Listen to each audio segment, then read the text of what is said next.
जय श्री कृष्णा दोस्तों, हर हर महादेव। कैसे हैं आप सब?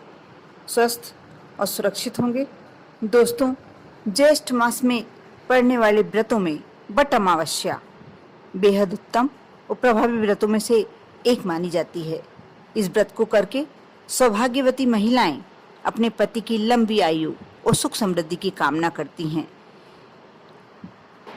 इस दिन महिलाएं व्रत रखकर बट वृक्ष के पास जाकर विधिवत पूजन करती हैं।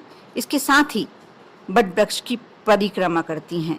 धार्मिक मान्यताओं के अनुसार ऐसा करने से पति के जीवन में आने वाली सारी बाधाएं दूर हो जाती हैं और सुख समृद्धि के साथ लंबी आयु पति को प्राप्त होती है।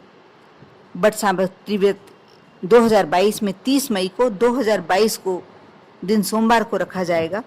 इस बार अमावस्या सोमवार को पड़ रही है, इसलिए सोमवती अमावस्या कहलाएगी और बहुत ही अच्छा सहयोग लेकर आ रही है। वैसे भी जो सोमवती अमावस्या होती है उस दिन पति की लंबी आयु के लिए व्रत करने का विधान होता है। सोमवती अमावस्या को पीपल के वृक्ष की पूजन करके और यदि परिक्रमा दी जाए, कुछ मीठी सामग्री वृक्ष के जड़ में समर्पित की जाए तो पति की लंबी आयु होती है और सारी बाधाएं उसके जीवन से दूर हो जाती हैं। इसलिए इस बार जो बट सावित्री का व्रत आ रहा है, अमावस्या का व्रत आ रहा है, वह सोमवार को पड़ने के कारण, सोमवती अमावस्या के दिन पड़ने के कारण अत्यंत विशेष महत्व लेकर आ रहा है। अमावस्या तिथि 29 मई को दोपहर 2:55 से प्रारंभ हो जाएगी और जो कि 30 मई शाम को 5 बजे तक रहेगी और इसीलिए बट सावित्री व्रत 30 मई सोमवार को रखा जाएगा। शास्त्रों के अनुसार बट वृक्ष के नीचे बैठकर सावित्री ने अपने पति सत्यवान को दोबारा जीवित कर लिया था। और एक कथा इस प्रकार भी है कि मार्कंडेय ऋषि को भगवान शिव के वरदान से बट वृक्ष के पत्ते में पैर का अंगूठा चूसते हुए बाल मुकुंद जी के दर्शन हुए थे। तभी से इस दिन बट वृक्ष की पूजन की जाती है।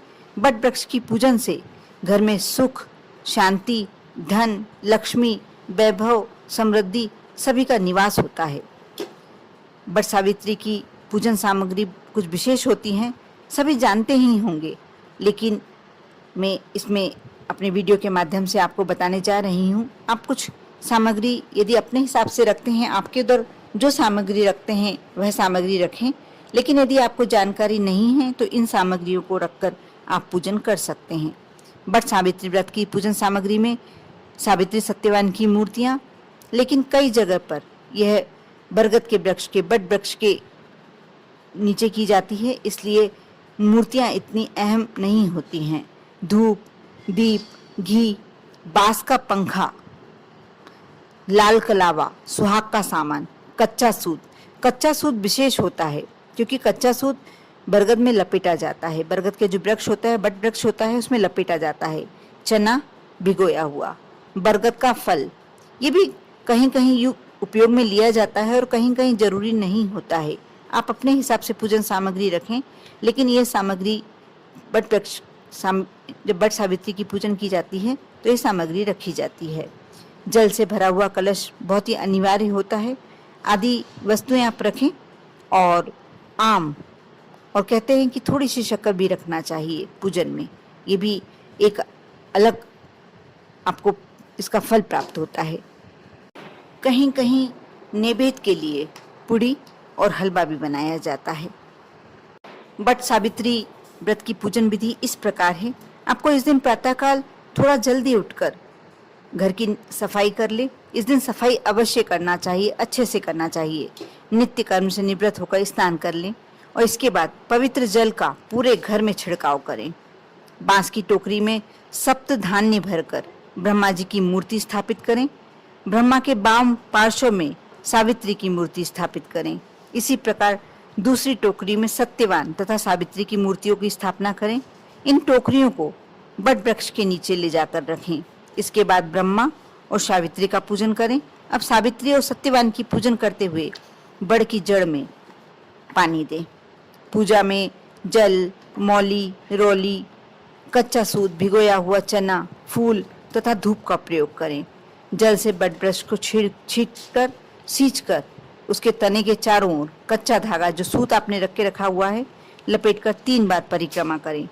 बट के पत्तों के गहने बनाकर बट सावित्री की कथा सुने और जो आपने बड़ के पत्ते के गहने बनाए हैं उन्हें अपने पूरे गहनों के साथ लगा के और धारण करें। भीगे हुए चनों का बायना निकालकर नगद रुपए रखकर आप अपने घर की वरिष्ठ महिला को, सास ननद को देख पैर छूकर उनका आशीष प्राप्त करें। यदि सास वहाँ नहीं है तो बायना कोई आप अपने से वरिष्ठ कोई भी महिला को दे सकते हैं। पूजा समाप्ति पर ब्राह्मणों को वस्त्र तथा फल आदि वस्तुएं बांस के पात्र में रखकर दान करें। इस व्रत में सावित्री सत्यवान की पुण्य कथा का श्रवण करना ना भूले। ये कथा पूजन करते समय दूसरों को भी सुनाना चाहिए। कहते हैं कि इस कथा का यदि बट सावित्री के दिन, पूजन के दिन आप श्रवण करते हैं तो आपके पति के जीवन के सारे कष्ट, सारी बाधाएं हट जाती हैं और वह मरण तुल्य कष्ट में पड़कर भी और आपके पास वापस लौट आता है। सत्यवान सावित्री की कथा इस प्रकार है। प्राचीन समय में मद्र देश में शाकल वंशी अश्वपति नाम के एक राजा थे। उनके कोई पुत्र नहीं था, कोई बच्चे नहीं थे। तब ब्राह्मणों के निर्देश पर वे बच्चों की कामना से सभी कामनाओं को पूर्ण करने वाली सावित्री गायत्री माँ की आराधना करने लगे। कुछ समय के बाद उनकी आराधना से प्रसन्न होकर सावित्री देवी ने राजा को दर्शन दिया। सावित्री देवी ने पूछा, राजन, तुम मेरे नित्य भक्त हो, अतः मैं तुम्हें कन्या प्रदान करूंगी। मेरी कृपा से तुम्हें सर्वांग सुंदरी कन्या प्राप्त होगी। यह कहकर वह देवी आकाश में बिजली की भांति अदृश्य हो गई। उस राजा की मालती नाम की पतिव्रता पत्नी थी। समय आने पर उसने सावित्री के समान रूप वाली एक कन्या को जन्म दिया। तब राजा ने ब्राह्मणों से कहा, तप के द्वारा आह्वान किए जाने पर माता सावित्री ने मुझे यह कन्या प्रदान की है और यह सावित्री के समान ही रूप वाली है, अतः इसका नाम सावित्री ही होगा। तब उन ब्राह्मणों ने उस कन्या का नाम सावित्री रख दिया। समय बीतने पर जब सावित्री युक्ति हुई तब सावित्री को वर खोजने के लिए कहा गया। उसने ध्रुमसेन के पुत्र सत्यवान को पति रूप में वरण कर दिया। इधर यह बात जब नारद जी को मालूम हुई तब वह राजा अश्वपति के पास आकर बोले कि आपकी कन्या ने वर खोजने में बड़ी भारी भूल की है। सत्यवान गुणवान तथा धर्मात्मा अवश्य हैं, परंतु वह अल्पायु हैं। 1 वर्ष बाद ही उनकी मृत्यु हो जाएगी। नारद जी की बात सुनकर राजा उदास हो गए। उन्होंने अपनी पुत्री को समझाया, पुत्री, ऐसे अल्पायु व्यक्ति से विवाह करना उचित नहीं है, इसलिए तुम कोई और वर चुन लो। इस पर सावित्री बोली, तात, आदि कन्याएं अपने पति का वरण एक ही बार करती हैं, अतः अब चाहे जो हो मैं सत्यवान को ही वर के रूप में स्वीकार करूंगी। सावित्री के दृढ़ रहने पर आखिर राजा अश्वपति विवाह का सारा सामान और कन्या को लेकर वृद्ध सचिव सहित उस वन में गए जहां अपना राज्य और नेत्र ज्योति खो चुके राजा ध्रुवसेन अपनी रानी और राजकुमार सहित एक वृक्ष के नीचे कुटिया बनाकर रहते थे। उसी वन में विधि विधान पूर्वक सावित्री और सत्यवान का विवाह कर दिया गया। वन में रहते हुए अत्यंत कष्ट पाकर भी सावित्री सास ससुर और पति की सेवा में लगी रहती। नारद जी के कथनानुसार पति के मरण काल का समय पास आया तो धर्मपरायणा सावित्री ने ससुर से आज्ञा लेकर त्रिरात्र व्रत का अनुष्ठान किया। चौथा दिन आने पर जब सत्यवान ने लकड़ी, फूल और फल लाने के लिए जंगल की ओर प्रस्थान किया तब सावित्री भी सास ससुर से आज्ञा लेकर दुखी मन से पति के साथ उस भयंकर जंगल में गई। नारद जी के वचनों को ध्यान रख के और मन में भीषण कष्ट रहने पर भी उसने अपने इस भय को पति के सामने उजागर नहीं होने दिया।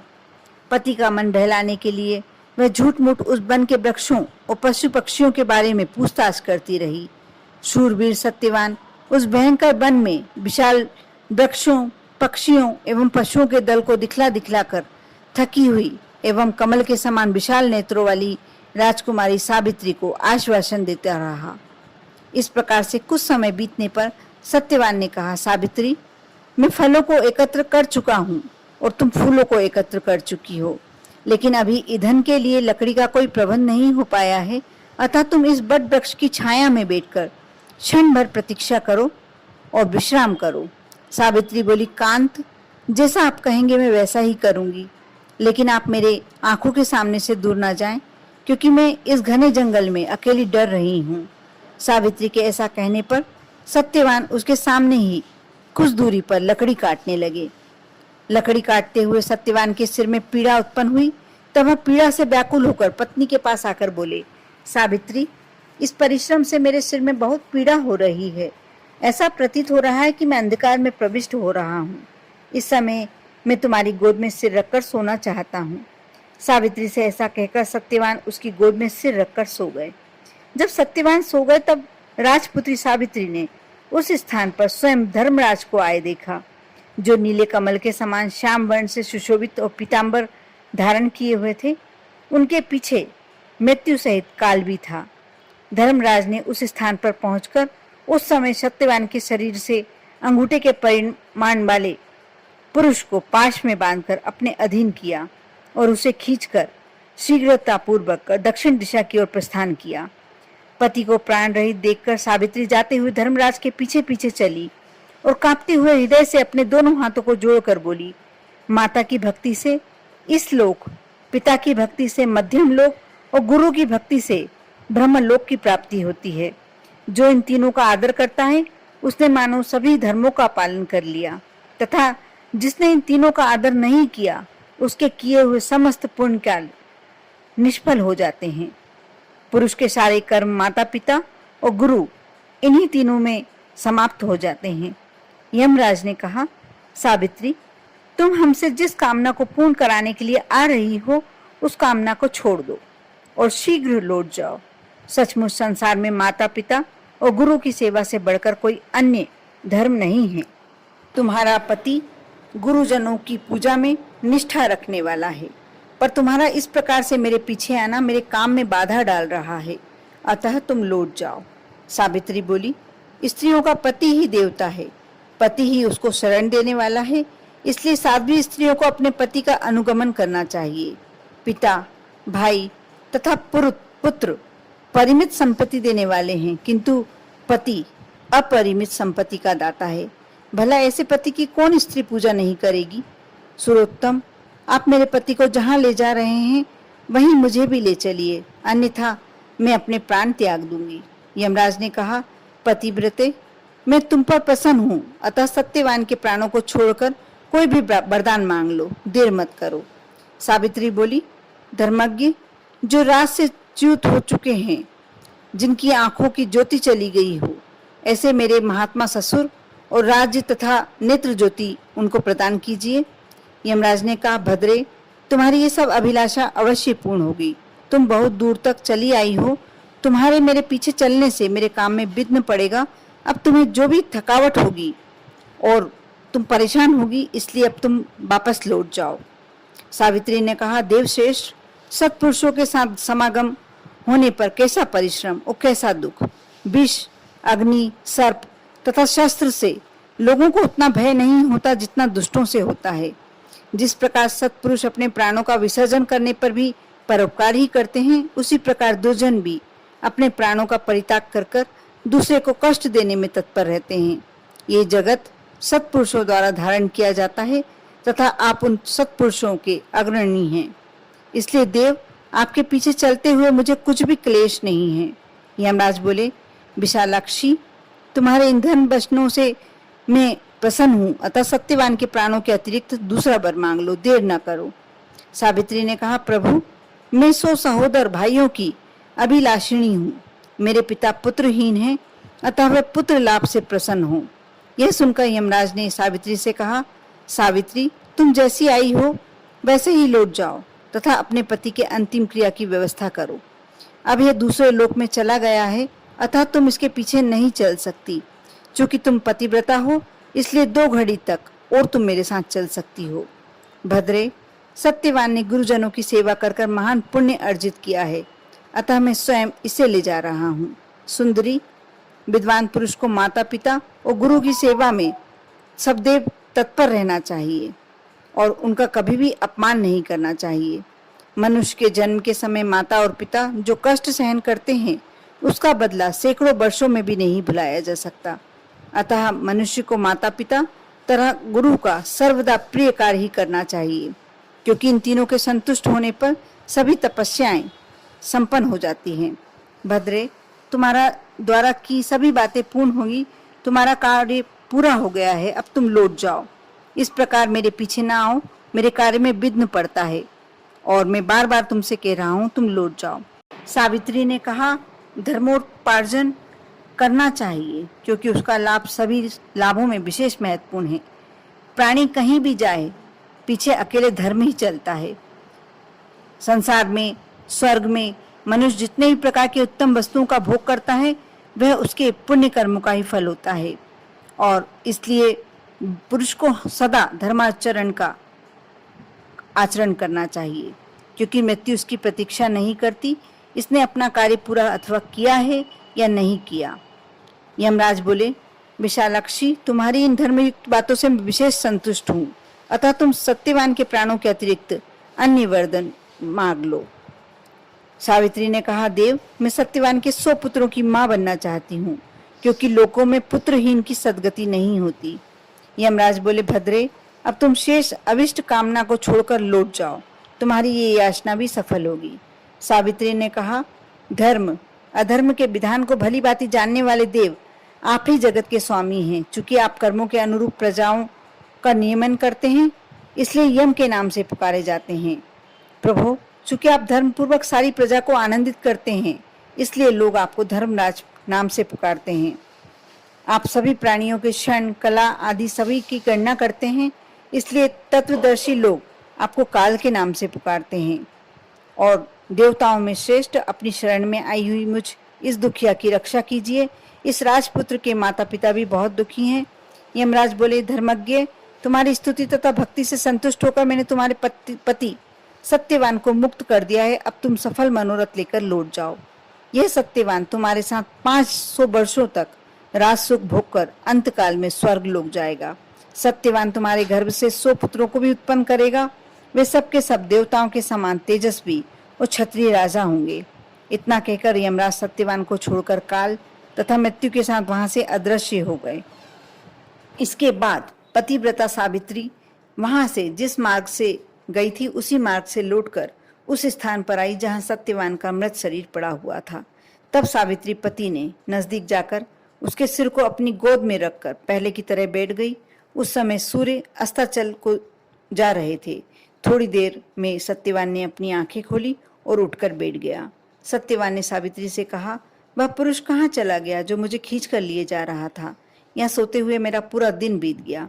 तुमने भी पूरे दिन कुछ खाया पिया नहीं, और वहां आश्रम में मेरे माता पिता को भी मेरे कारण दुख भोगना पड़ा। सावित्री, मैं उन्हें देखना चाहता हूँ, चलो जल्दी चलो। सावित्री बोली, स्वामी, सूर्य तो अस्त हो गए हैं, चलिए हम आश्रम को लौट चलें। मैं वहीं सारी घटना विस्तार से आपको बताऊंगी। ऐसा कहकर सावित्री पति के साथ आश्रम पर पहुंची। उसी समय पत्नी सहित ध्रुमसेन को नेत्र ज्योति प्राप्त हो गई। वे अपने दोनों पुत्र वधू और पुत्र को वापस आया देखकर बड़े प्रसन्न हुए।